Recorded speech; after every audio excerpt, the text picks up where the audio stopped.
Welcome back, my friends. Today we've got a quick little range report here. We were just taking some pistols out today. We did our 5th firing on 38 Special with that series, so go check that video out for those. With the 125 grain somethings and the silhouettes and so on and so forth.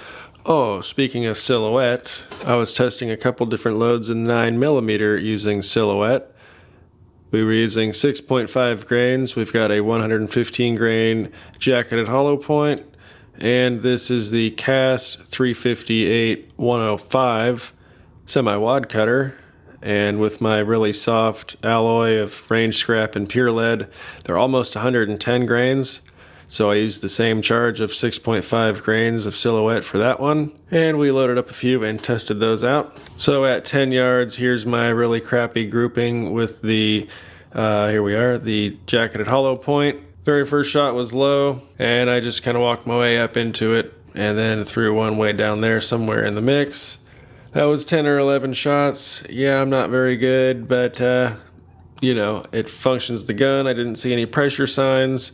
And when I actually aim properly, we can get them to go where they're supposed to go. And then up next, we did the semi-wad cutter. Again, the 358-105, meant for 38 Special, sized down to 358 still. And it's a very soft lead. You can see as I was trying to just cycle test it, it does booger up the nose there. So I'll probably go with a just range scrap and then water quench them next time. But for now, they're actually cycling, and they make these really sweet holes in the paper. It's almost a perfect circle. Anyways, this grouped a little better than the jacketed one, in my opinion. We're mostly up here with a couple thrown down low. But overall, once Dummy learns how to shoot, this will be a good round to help him practice, and we'll improve from there. So now that I know that I can use that powder and these bullets, that's good because these are expensive and I can load those up and set those aside to have for a rainy day. Whereas these, I can use these for training, and since it's nearly the same bullet weight and charge and all that stuff, it'll pretty much replicate the more serious round with a very cheap plinking option there.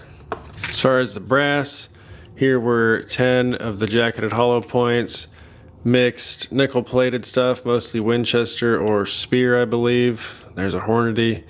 But as you can see, our primers are still rounded. Nothing too bad going on there.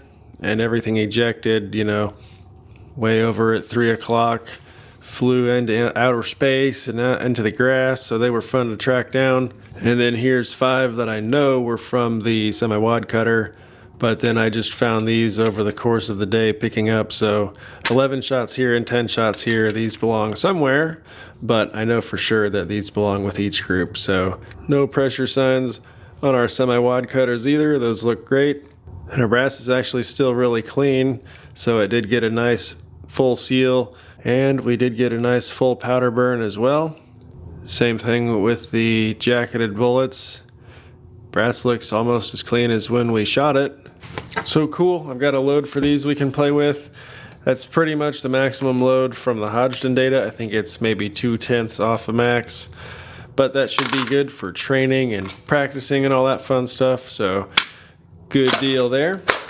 And then what I really wanted to test out was some 45 long Colt. What? Yep, that's right. Tell you what now.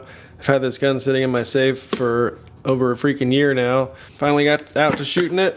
This was a, well, if we look back from 1996, we had 10 grains of 231 with a 200 grain semi-wad cutter. Brand new Remington Peters brass, and quite dirty. First time I actually shot bare lead.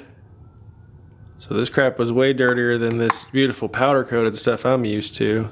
A couple cases had a bulge kind of where they were seated, so it made a little scrapage while going through the cylinder, but it slid in, but as it was traveling around, it must have got caught up somewhere. Let's check out the 200 grain semi-wad cutter. This was at 25 yards, and the gun does have a 2-power scope on it. So 25 yards, sitting at the bench. Look at them pretty semi-wad cutter holes, ain't that nice?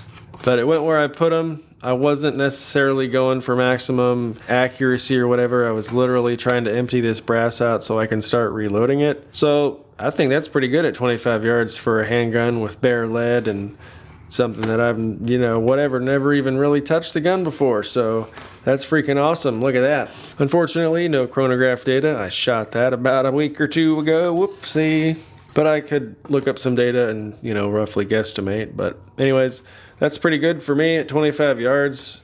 That's probably 50 plus shots in the size of my hand. So good job, dummy, I guess. I'm sure some of you guys are laughing, and you can probably do that at 100 yards offhanded, blindfolded, upside down in an earthquake tornado.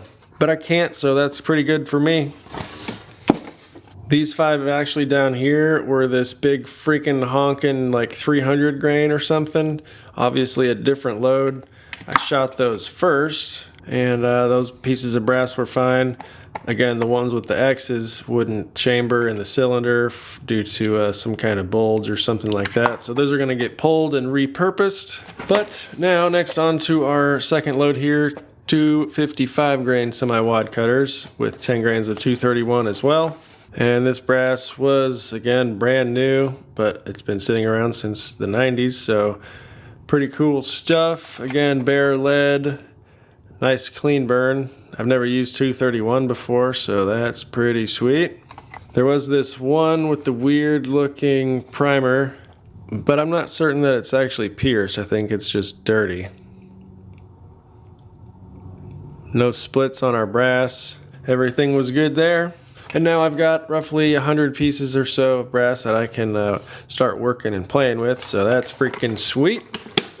And then here's 25 yards with the same gun, 55 grains, semi-wide cutter, and the same load of 231 there. Here we are, 25 yards. It's roughly the same group, I guess, but it's kind of down here this way to the left rather than up here to the rightish where the other group was. But that's pretty good for old dummy here. We about blew the center out there. We got several of them. So that's probably 60 shots in there. Very nice. For me, I guess. Whatever. Cool beans. And then finally our brass haul. And this has actually been nice. This has been from the past maybe 2 or 3 range trips. And I will admit maybe half of the 9mm brass is mine that I just picked up after I shot it. But all this 308 in here, 45, all the 223, this is all new to me. We got a couple pieces of 22. I'm going to pull these projectiles out, melt those down, and repurpose the lead like a baller. So good stuff. Look at this friggin' sweet nickel piece. Sierra. Dang, that probably cost $4 right there, this piece of ammunition from the factory. I wonder if I can chop this down to 300 blackout and turn it into something cool. Anyways, yeah, there's a handful of those. We're going to be sorting this stuff out. Maybe it was shot with a suppressor even. Look how dirty this crap is. Ooh, 22 TCM. I totally want to get a barrel for this for my Glock, and it looks like a really fun round to shoot. 40 grain projectiles moving like 2200 out of your 9mm handgun.